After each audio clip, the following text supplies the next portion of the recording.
ChadArmesTV, man. We're back with another interview. This is long awaited right here. We've been planning on this for about 2 years now. A minute. Yeah. For sure. We've got the legend himself, Jeff McCool from Moccasin Creek, man. What up, dog? What's happening?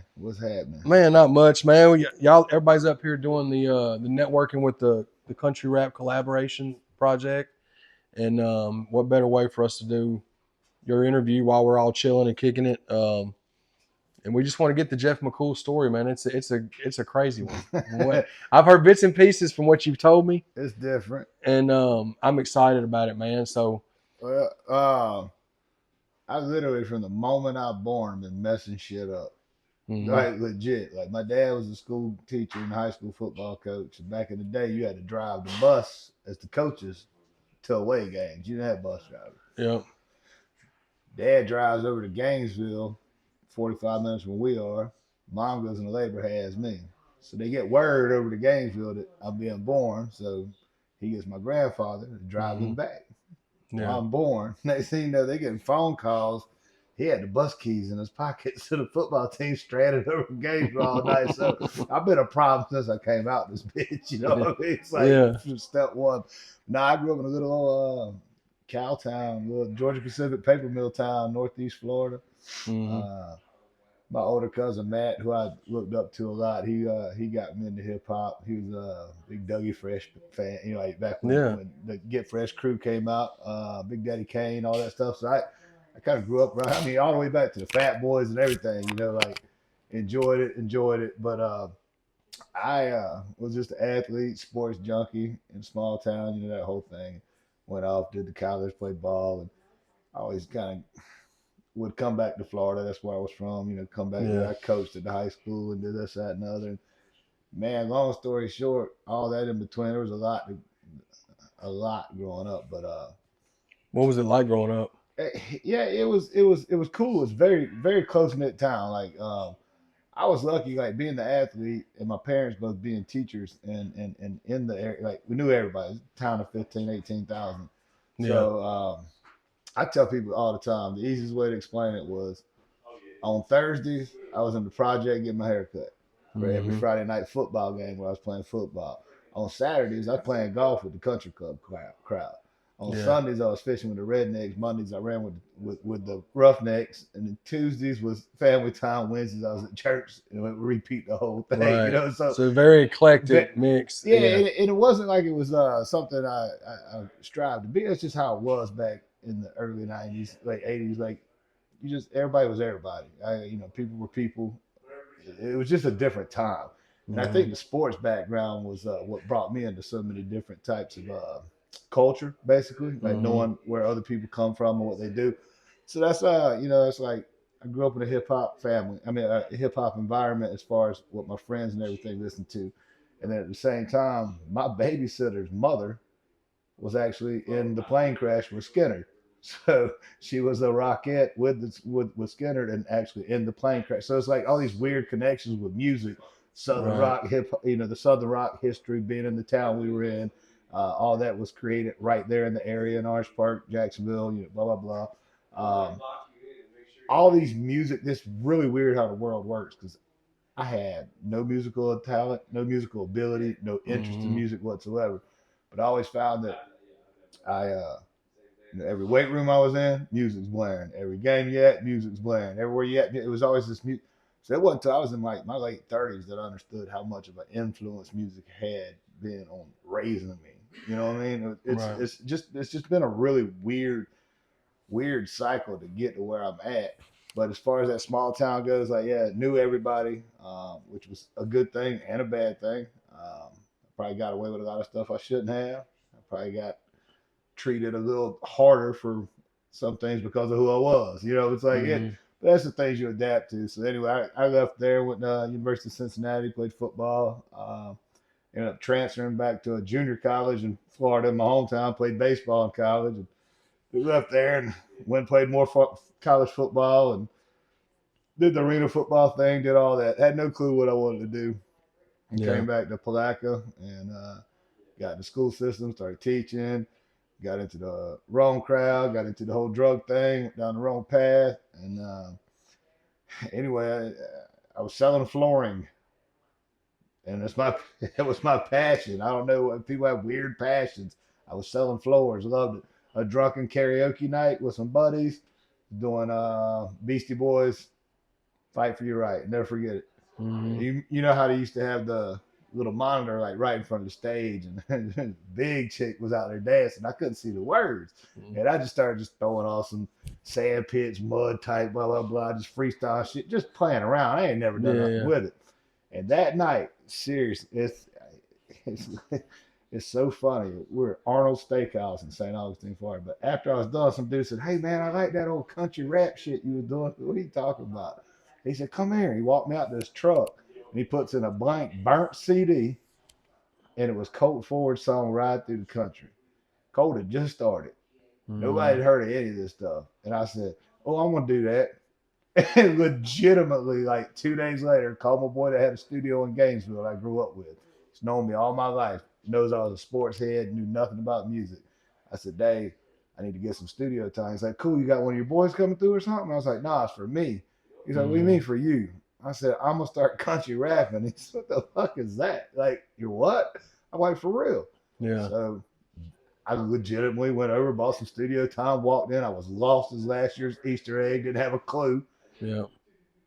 And it just started, and it went from there with a just a, all right, there's a market for this, let's go. And my whole thing was, listen, I grew up in the deep South where you're driving a 83 F-150 with a toolbox or a dog box with a big whip antenna. We're banging Tupac. But when you drive up in your grandparents' driveway, what do? You flip that shit to the country station because it still wasn't accepted yet. So I'm like, I know I'm a hip hop head, but I didn't grow up in the streets. So what am I gonna rap about?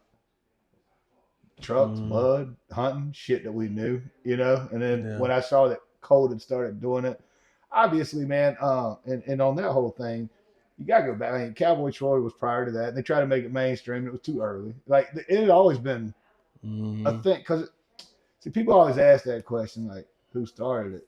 If you ask me, you go back to the late '60s. Charlie Daniels was rapping when he went down to Georgia.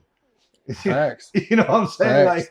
Like that was a rap song. I don't care how you put it. It just had fiddles and guitars and country overtones. So I think I learned quick music was just music, whatever you wanted it to be. But it just kind of started. Met Smo on MySpace. Met Bottleneck on MySpace. We all kind of linked up. And what time when you said you wanted to do when you heard the Colt Ford stuff, and you said you wanted to do country rap, like what year? What time frame was that? 2008. 2008. Okay. Yeah. 2008.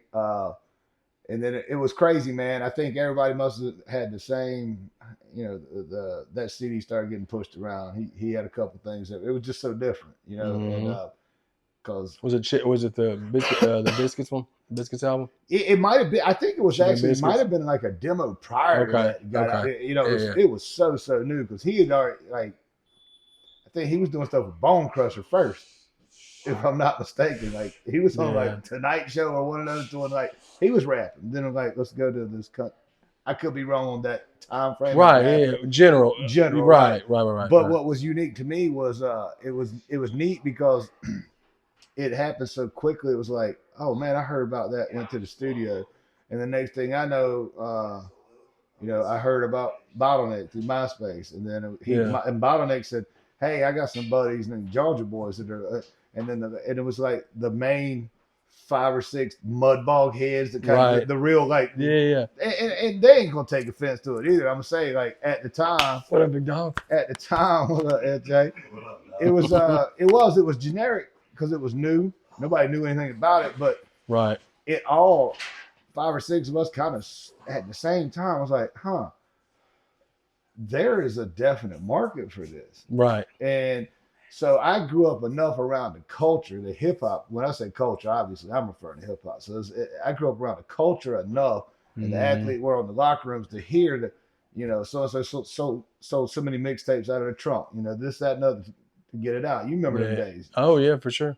We didn't have trunks to sell mixtapes out of. We had music that wouldn't relate to anything. So me and Jackie Bottleneck, we were like, we got these songs about trucks and shit.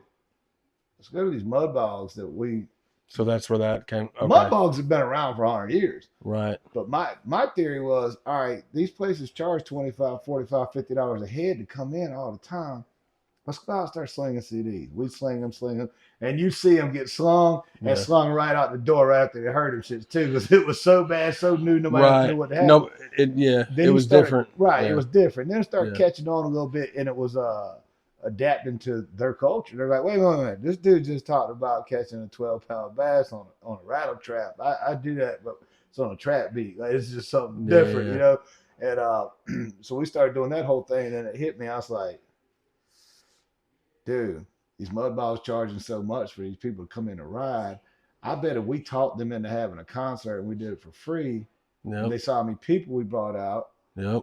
And the first one, we might have brought 25 extra people. But you knew there could have been something there. Right. Well, I didn't look at that big picture. I looked at it as, okay, the Hogwaller MudBog, which is one of the biggest ones, longest running ones in the country, it was in my hometown. So we were accustomed to that. I mean, we used to ride and hunt that area before it became, knew the family, small town, knew them forever. Right. So I went out to skeet and I was like, hey, man, why don't you let us come out and put on a concert? All right, what do y'all need? There's a flatbed. And we didn't know nothing. Just some speakers. Just figuring it out as you went. Right. Yeah. And we played and then noticed, like, toward the end of the night, the gravitation of the crowd coming to see what this is. And it was a party thing. It was a party thing. Right. So they had us come back again. Then we went and did another one. Then we went down to like Triple Canopy Ranch in Central Florida and a few more. And we started getting this word out. And we're like, wait a minute. We can charge them now, because even if we brought 50 people, which isn't a big number, that's 2,500 at their gate of people that wouldn't have come unless they just wanted to come see this new crazy music stuff or follow us. And it began to get so big so quick that I remember the first tour that once we became Moccasin Creek, we did like 25 shows. I think 19 of them were all MudBogs.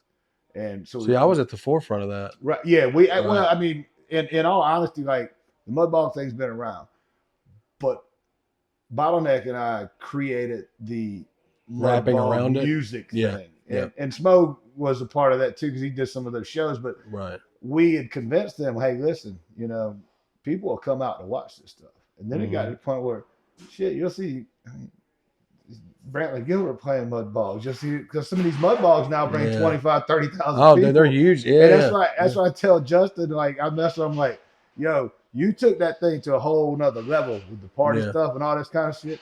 And I tell and I say this with conviction, any artist on earth, if you've ever been paid 1 penny for playing a MudBog, you're welcome. Because that just wasn't a thing. They were successful without the music. Yeah. And now you've got these MudBogs across the country that people only go to because of the concerts they have.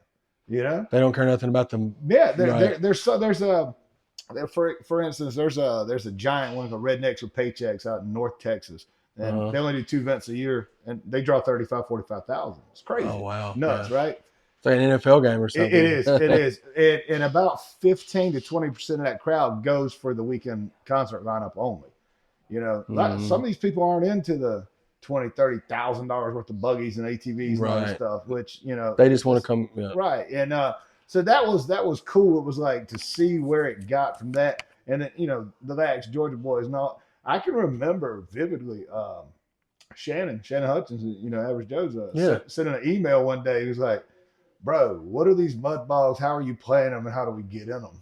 And I was like, I was so new. I was like, I don't know. We just go to them and say, hey, this is what we do. We can bring 30, 40 people out, you know, and then we build a relationship. And, you know, of course, Derek, Georgia boys and stuff, they just they were really on that truck mud stuff. Oh, about D-Thrash? Yeah, D-Thrash. And they blew the mud stuff up. And then Clay and Brian, like, they fit that mold too. And it was like, it was really cool because now you got 5 or 6, 7 groups or individuals, whatever. They were making these things a big deal. And it got to the point where, and Dean will tell you, it was like, for a while, it was like, bro, that's all you wanted to play because they paid. Like, they had. Did you ever see it getting to that level? I no, not what's. I knew there was a market for whatever they wanted at the time. We always said country rap. Media took and called it hick hop. Yeah, that's when they put that negative right. spin on it or whatever. Yeah, right. Yeah. I was like, that's we're in this time in life where everything's got these racial undertones. We're dividing this, that. Now Right. you're sitting there saying, "Oh, these hicks," but Yeah. I also understand it from the side, like, why are you trying to bring country into rap culture? Like, I get it both ways. We didn't care about that. We just knew that, again, most kids I grew up with listen to hip hop. Right. Their Right. grandparents were from a different generation. My parents even started accepting it. They knew, like, this is what kids do. Everybody's music value, or changed. Look at what hip hop's done in the 30, 40 years Oh, we've it's definitely evolved. evolved. Right, it always 100%. Yeah. evolves. Constantly. So it was cool because it wasn't about 2 years into it, and it was starting to be not laughed at anymore. It was accepted. Hmm. Like, oh, this is dope. And then you start seeing more people pop up and doing it, and Yeah. it was really cool. But the mudball culture has always been around, but the entertainment at mudbogs, that was me and Bottleneck. We started bringing that, and this is what's cool about that whole deal, and this is what I like about this genre, especially what's going on right now. Hmm. It took 15 years to get to this point, but this is how it was then. It was D Thrash, Demon, whoever. Hey man, I saw y'all played West Georgia Mud Park. Who's the contact there? I got you, boom, boom. Here, I saw you played. Who's the contact there? And it was Everybody was right, cool with like, yeah, yeah. and Yeah. it is still a brotherhood, but at that time it was like it was very, very a big focus on how do we get this bigger. There wasn't the weird energy or the There was no competition. withholding plugs of like, Correct. right. You Yeah. know how it is now. No, yeah, I ain't gonna 100%. Yeah. give you shit. Get one. Come on, bro. Yeah. But yeah, at that time it was like, huh? And luckily, uh, Daphne, who I was married to at the time, she traveled with me and she booked all of our shows because we wanted to take it one step higher. Like, I'd set the introduction up to people, this, that, and the other. She came from a nursing background. She didn't know nothing about the business. But she Hmm. started handling it, and she started being the main contact to all these mudbogs, and Right. became like the mudbog booker lady. Like, Do you think the internet is what plays a big part in why that's weird? Why it became weird? for sure. Yeah. Well, I think it's like in any other business too. Now you got to remember these mud parks. There used to be like one in each state, maybe Yeah. two. Then Yeah. they started popping up everywhere, being competition with each other because it's basically like, hey, we got 400 or 500 acres that we don't farm real well anymore. Let's just charge people to come ride out here, and then it became its own business inside of this Right. culture. So you're starting to see those things everywhere. It's been really unique to put it mildly, but the growth of it's been it's insane. Like, I mean, I've been lucky enough. I mean, I've done big I've done Sturgis. I've had about 12, 20K plus crowds, which are for dope. me, which is Hell yeah, wild. dude. Yeah. But the crazy thing is, like, 6 of those are mud parks, and you're like, what? We're not talking amphitheaters and going play. This is just where a bunch of just people with and it's so diverse. It ain't just like this straight up Southern redneck. It's anybody that rides anything goes out and has a good time, and so it's that's my whole thing with the mudball culture. We brought the entertainment part to it. Yeah. And that's cool because now it's gotten to this point where, like, man, we'll just book a whole. I mean, I'm done touring, but we would just do a whole mudball tour. And yeah, I mean, if you can, why not? Why not? But, they have no overhead. They already have Yeah. flatbeds everywhere. All they need is hire a sound guy. It's like, Yeah. you could name your ticket and then Right. pay it, and then because you knew that they were going to get that break because Right. everybody's going to. Yeah, and it was really cool. So we got really lucky in that aspect. And then, like I said, I have to give props and like what Justin did with the redneck rave type stuff. Yeah. Like, brought a whole new party culture to. That's we're so different in age. Like, Right. I see that being the cool thing though. The younger cats, they go there to party. Yeah. Mm-hmm. What I tell people all the time, we got to remember, me and Smo talked about this yesterday at Lent. When we started, we were all 30, 31 years old. So our fan base is 31 to 40-ish. Yeah. Now, fast forward 15 years later, most people 48, 55, 50, they ain't going out there to party till 3 a.m. They want to go out, ride their little stuff, see the concert, and go. So the party side of it, he took to another level, and that's super dope. So that never goes away. So this whole MudBog culture has been none of it was expected to do like this. That was us looking for an avenue to literally get out and be able to go sell merch at, Yeah. things like that. But it it's been wild, dog. Yeah, Like, to say man. the least. Well, and going back to what like when you played college football, Mm-hmm. right? Speak a little bit about that, like your sports stuff. We talked Well, like we were talking about. man, it's weird, man. I was one of those that I was just with all attempts to not sound arrogant, like I just had all the natural stuff. I had no work ethic. I didn't try, didn't do anything. I could throw a football through the uprights from the 50 without moving a foot. Like that's cannon, strong arm, always had. Hmm. Didn't work, didn't care. Hell of a baseball player. I was actually the state of Florida's 1995 state of Florida 5A offensive player of the year for the entire state. That's a big ass deal, Florida football. Yeah. My thing was in my head, in my heart, I was a hooper. I always was a hooper. My dad was a hooper. He played in college. You know, it was like we come from Hmm. that's I never really gave the effort I had, but that I could have given. But yeah, I went to the University of Cincinnati, and that was a wild run. Had a good time. You know, I could have played at several different D1s. My thing was I was a hard headed 18-year-old kid, and I wanted to go somewhere that was going to let me play football and baseball. Hmm. And so at the time, it narrowed it down. There was just a handful that said, yeah, you can do both.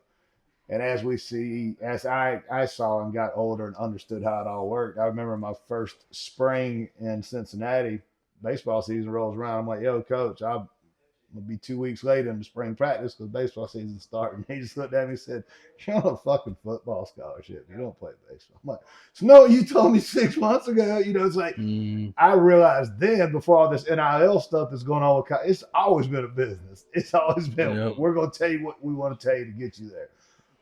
I tell people about Cincinnati. Well, first off, you're a sports dude, so you get this. Bro, our coaching staff was ridiculous. Like the Yeah. Harbaughs, Rex Ryan, Rick Mentor, one of them defensive coordinator with the Eagles. His son, Jesse Mentor, who was our ball boy, he's the D coordinator with the Rams with Jim Harbaugh now. Tomlin came through as a GA and like, dude, like That's it crazy. was wild. And then I look back, I'm like, oh man, they were all just 29, 30-year-old young dudes too. They were building their resume. Hmm. So that was cool. But the best thing about Cincy for me was Kenyon, Danny Forson, Ruben Patterson, Nick Van X, Hmm. like watching hoops because I was a hooper. And I Yeah. lived with all the basketball boys, Ryan Fletcher, Bobby Brant. All these dudes had long careers too in the league. Yeah. The basketball we got to watch just walking 100 yards on campus every night was like damn the football team like that. That was more into that. So Right. I never could make my mind up, man. Thought I could do it all without trying, and found out quick that you got to have a little effort to get anywhere in life. So Yeah. I made a few decisions, and I may or may not have been asked to leave, and I did. And, I think statute of limitations are out, but there might have been an assistant coach that caught a right cross one time in a film room, and it is what it is. I mean, Yeah. I think it's been long enough. So, but yeah, I did all that and played college baseball for a year. And I mean, so there's five McCool kids between me and my dad's brother, and we all five played Division I sports on Hmm. full scholarship. So I thought that's pretty cool. Yeah, man. Hell And yeah. then my cousin Lee, shit, he was fourth or fifth round draft pick to the Padres out of high school, and he went and played in college for a couple of years, and he went and played 4 or 5 years, maybe the AAA ball, and got hurt, whatever. Then, of course, my sister, she was an All American junior college. She played softball, had a cannon. She was an athlete, and then obviously everybody knows her story. She went on to be a WWE wrestler and Yeah. married the Undertaker and all that kind of Which crazy is stuff. crazy. And Yeah, then that's crazy. yeah, and Jenny and Matt, they both played baseball and softball collegiately, full ride. Hmm. So it's like it was kind of in the blood, the sports thing. And it wasn't until I was in my 40s that I realized all my life that I had always done it because that's what everybody else in the family did, and that's what I was expected to do in a small town. I Right. had always been into some sort of art form and didn't know it. I didn't know anything about music. But I Hmm. always was a prolific writer. I used to write. I'd write plays and stuff for schools. Like I was into art. Like, it's a funny story. I know this is down the line a little bit, but when I was trying to find my way, I actually sold fine art for the Cutter and Cutter Art Museums in St. Augustine, Florida, and was a curator for the Dr. Seuss Symposium. God, flex. Yeah, dude, right, right. So I can tell you all about Teddy Geisel, aka Dr. Seuss. You know what I'm saying? Like, your boy's wearing some hats. It's because I never knew For growing sure up. what you wanted. I didn't know who Right. I was, dog. Right. Because like we talked about earlier, it's like I always felt like I had to appease every crowd. Mm-hmm. So I never truly felt who I was. And I talk about this with my therapist all the time. It's like I get it now. I loved music since I was a child. I didn't know it. And I didn't understand how much it affected my life in a positive way. So when I was able to finally just say, look, man, I had a 6-figure a year job. I had a condo on the water in St. Augustine. I had 2 Hooters chicks living with me at 24 years old. The life most dudes want. Right. I called my attorney and I said, listen, man, how long will it take for you to hang up a foreclosure in court before they take my condo? He's like, what are you talking? Why are you talking about? I was like, so I'm going to stop paying my bills in a couple of weeks. He's like, what? So yeah, I'm going to go country rap. I had to tell him the whole story again. What are you talking about? And this is when nobody knew what that was. Nobody knew. Right. I said, because it's the only time I've ever felt like I'm going to be a part of creating something that I believe in and that I feel like is meant for me to do. Right. So he said, I can hang that up for probably 10 to 12 months before they put a lock on the door. So I told them 2 girls, I said, listen, I'll cut y'all's rent in half. Just send me your money every month. Send me a check at the Smo's house. And I said, now one day y'all going to come home. You ain't going to be able to get in this bitch. It's going to be locked up. But I did, man. I filed bankruptcy. Everybody looked at me crazy, man. I had an 820 Beacon score. You know, I was making 6 figures. And they're like, what is wrong with this dude? That was the first time that I ever found a passion. And they were like, man, you was an athlete. But I wasn't passionate about it. If I was, I'd be in the NFL. I mean, I had every ability to do whatever I wanted to. Right. I didn't have to work. You just didn't love care. It. No, there wasn't that love. Yeah. My love was hoops, and I wasn't. I couldn't jump. You know, I could run the point. I could shoot the lights out. But y'all gonna play 4-on-5 on defense. I'm gonna keep my fat ass right on this side of half court. That type of stuff. You know, it's like right. Yeah. We get teased as a family all the time. My sister and my cousin Lee, the ones that went on to do their thing, they're like, if they had Jeff's size or half of Jeff's size and Jeff had half of their work ethic, we'd all be retired NFL major, whatever. Yeah. I just didn't care enough to put in the time. And that was a hard, I finally accepted that probably just in the last few years. But you can't explain that into, like, you've seen the movie Varsity Blues. Oh, yeah. Bro, our town was shut down 3 o'clock. They would line the streets. We'd ride the bus to every Friday at 2 o'clock, I would go to Jerry's Drive-In. I'd walk in, sit at my booth, and by the time my ass hit the seat, my double cheeseburger with mayonnaise only with a side of onion rings was waiting on me. Like, we were Varsity Blues. Like, that's all that town believed was football. Yeah. And I just started putting the pressures on myself then. Like, man, what if I go here and don't do it? They're going to hate me. How you feel?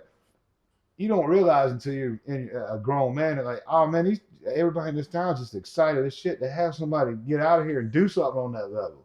I thought I was failing them all, you know? So when I turn around and I tell everybody I'm leaving all this behind to go chase this dream, then they start like, hey, this dude's just crazy. You don't know what he wants because nobody's ever heard of this shit. Yeah. Giving up everything I earned. And I just told myself I'm going to make it work. And it's bet the farm, huh? And yeah, bet the farm, now I own one. Right. It's weird, man. Yeah. You know, and it paid off, man. Maybe not how you thought, but no, definitely not how I thought. My again, going back, my whole goal was I wanted to get this to work enough that I just wanted to get enough cash that I could go open my own flooring store. That was the only time I was ever happy in life. I loved the job. It was something weird, but I look down right now and test some 5-inch LVP, little ashy oak. You know, it's like that's just my thing. I liked it, and it just never worked out that way. And it kept going, and I think it's because I found a true pet. I think we had touched on it. Like when I got into it, it was such a gimmick. I knew nothing about music. I go back and listen to my old stuff to humble myself a lot, and also to give myself credit to watch. I remember in about my 11th or 12th year, honestly being able to look at myself and say, my fan base will not respect or enjoy what I'm about to start doing, but I have put all my passion, the first passion I ever found I had, to learning this, and now I can actually rap. And once I had that comment, I was like, I really can rap. And I was like, I can Yeah. rap. And then it just hit me one day. I was like, oh, it's not that cat in the hat, truck in the stuff, mud, mud, Right. mud. You know, and then I was like, wait a minute. Once I learned a cadence and learned how to hit these pockets, I never had a problem writing shit and punchlines. I just didn't know how to deliver anything. And once I got to that point, I was like, dude, I felt more successful in life than any athletic achievement, accolade, anything ever. It was like, I called my girl last night and was like, walked out. And it was right after we laid down that hook, that pocket full of that Mm-hmm. money, and she was like, "How'd it go?" And I was like, I teared up. I said, "Listen, be honest with you." I said, I didn't know I needed anything. I said, but I felt like the reaction that I got from the people that were there that meant a lot. That was the validation I needed personally, the affirmation I needed to tell myself, hey, you can walk away at any time. You got good enough to be accepted by these guys. Mm-hmm. And it was just a really unique, like freeing feeling, you know. Yeah. So And what's crazy is that's how you think, and you're one of the people that pioneered it too, bro. I, I But I see what you're saying though. To that acceptance, I get that too. I think everybody kind of to some extent wants that yeah, because that what we pat all on the back, create, and you know what I'm saying. That's ultimately we want people to like what we're doing. right, You know. for sure. And that's what that whole adage that you hear all your life. Don't let you can't worry about what people think about you. Well, if you're trying to sell music, you have to. Right. Yeah. For So sure. that's a really weird line you have to, Mm-hmm. try to teeter totter on a lot. But I didn't know that I had been trying to achieve that for so long until that happened. Like Mm-hmm. inside of me, I just thought, hey, I'll just keep doing this or keep it. But once that happened and organically the way it was, and I just had that feeling, I was like, I think this. I was like, I'm proud of myself for the first time. I was like, I could 100% say I'm happy with the effort I have put in for this. Now it was a bumpy ass road because I made some terrible decisions along the way, from drugs and alcohol, the pills, the things I was doing, Right. and a lot of that was And I'm real open about. I was 19 and got diagnosed bipolar, manic depressant, all that good shit Mm-hmm. before they started throwing the labels around. So Yeah. I've been in and out on some sort of medication all my life. This, that, and I just tried to take it on my own and do it. It about killed me 3 or 4 times. About killed me last night on accident. Had an allergic reaction to a new medicine. But Yeah. that's the thing, man. It's just been such a epic, like crazy, unexpected journey. But to get to where it's at now and to see, that's the thing, man. You've been there since the studio opened this week. The Mm-hmm. amount of people that came through, Yeah. like the first 5 years this was out, Mm-hmm. there were about 9 people doing it. Period. Yeah. You know what I'm saying? Now people are driving from right. Yeah, Right. just to see that Just to be a come part to of where it. it's Yeah. at, Yeah. and then I get, people get into the argument and they talk, and it's like, well, that dude ain't that country. All right, perception's perception. I grew up on Big Daddy Kane, KRS-One, the Boogie Down Bronx, all this down south Miami based music. By the time I was in middle school, LL's around. By the time I'm in high school, now we're starting to get a little more Outcast, or actually, Snoop, this, that, and other. College comes Outcast, then comes crunk music, then comes the mumble rap, then the drill rap. Then Mm-hmm. it all. So why is it different with country rap? It's evolved. The word rap has always been in it. Oh yeah. So it's like it's evolved, It's definitely evolving. and it Yeah. took me a while to not accept it. It took me a while to realize, oh, I'm just older than a lot of these guys. Yeah. So I didn't understand. Like, okay, I get it now. Just like our So, folks didn't understand why we liked rap music back then, right, probably. yeah, Yeah. absolutely, absolutely. And So now here man. we are. I'm walking around almost 50, and bumping Too Short and UGK. It's like it's just it is what it is. But Yeah. so now it's been super cool, man, and the people, and the road. Like, I don't know, it wasn't ever expected at all, for sure. Where what's you've had an outstanding career with doing with the music. Like, what's next for you? I know you're fixing to start working on solo stuff, right? Yeah, I don't. That's the thing. I don't think I'll ever do another collective project for a gang of reasons. One, nobody buys albums anymore. We know all that. I Mm-hmm. mean, they do and they don't. Right. Your core does, but for what effort it takes to put in to get the features and this, that, and that, which is it's not much. I'm not, you know, Yeah. but it can be overwhelming a little bit. Yeah. Of course. It could. I like the fact that you know what I'm feeling. This sounds good. Let's write it. Boom. Let's shoot a video. Let's stage a few. I'll probably write and put out singles until I'm done because Mm-hmm. I feel like I can do that on my own terms now. I've been blessed, lucky enough to get to where I don't have to. Yeah. You just do what you want to do, Right, man. right. But as far as what's next after this, I don't know, man. I'm still okay. I got to this point to where I'm happy with it and I feel accomplished. Now I feel like it's time to close that, not the chapter. I closed the chapter touring and doing live shows. I made a vow to myself. I'll never do another live show. And it's not because that's my favorite part in the world. It's, I don't feel like if I'm not out there at all times, I'm disservicing the people that have supported me forever that maybe in Illinois and can't come to the one Georgia show we're going to do that year or what. It's just a weird thing. So I was like, all right, and I'll continue to do the music. I don't know what's next. I'll be honest with you. I bought this place in Kentucky. Mm-hmm. Been there a year, a little over a year. It's gorgeous. I love it. I truly feel like I was put there Mm-hmm. for a purpose. I found a place. I bought it.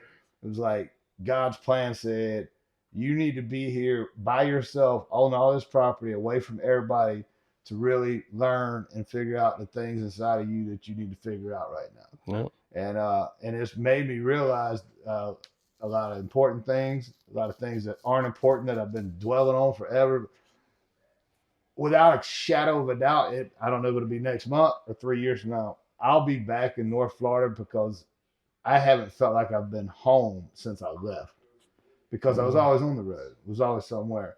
And what I'm going to do, I don't know. I'll continue to do music and enjoy that. But again, I might open my little. I always want to open just a little small menu deli Yeah. restaurant. Yeah. Something that I want. Who knows? I don't, and that's one thing I've realized too over the last couple of years that uh, you can't plan out too far because you ain't promised the next minute. You know what I'm Yeah. saying? Facts. And I'm just kind of letting it happen. But I know that I will be back in Florida soon. Yeah. I'd like to keep this place up here if I can swing it, find something down there, and I don't know. Man, I might get into real estate. I might sell Yeah, man. floors. I'll never stop this. And the biggest reason, not because just the fact that I love it, Mm-hmm. it's weekends like this. I think this needs to be done once a year, regardless. Right. Doesn't matter where, here, Florida, Texas, where it's the hang, it's the people. Mm-hmm. That's what I don't ever want to get away from. No, that's what Right? it's about, bro. Yeah, and that's it's the closest atmosphere to me that you can get to uh, compared to a locker room. Yeah. Facts. Yeah. And whenever you hear ex NFL players, ex wrestlers, anybody ever talk about what's your favorite, it's always a locker room story because that's Mm-hmm. where it all happens, and that's what I tell people all the time too. They're like, man, how do you relate to so many people? How you do that? I was like, first off, I was a quarterback, so I had 10 different people in that huddle from 10 different backgrounds, 10 different Mm-hmm. ethnicities, 10 different. You have to get them all on the same page somehow. You get into that locker room. Now you got 85 other dudes that you don't know where they're from, what their story is, and it doesn't matter. When you're in there, your family. You might not like this dude personally, you might not, but when you're out on that field, you're all Mm-hmm. family. You're out at the bar and you're out at the club. Damn, that's Jackson. I don't really like the dude. He's getting worked right now. We're all going in on somebody. Like it's just Mm-hmm. that. It's that, and that locker room atmosphere is a lot like what's going on right now, and that's what's been super cool to me. Yeah.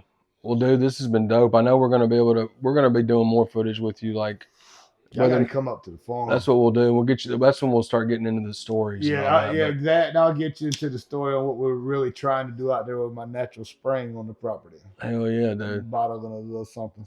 Hell yeah. Man, I appreciate it, man. This has been dope. I'll be sure to put his links in there. Y'all be sure to go follow Jeff and man, tap in, man. Yeah, I appreciate what everything you've been doing too, dude. Like I said, I've been watching since I moved up. Boy, that was the coolest thing about it. So I jumped right in and learned the Nashville rap scene, and that became a big influence on me. Period. And getting to see all you guys and all y'all's growth and everything's been super dope, man. And what you're doing it's appreciative.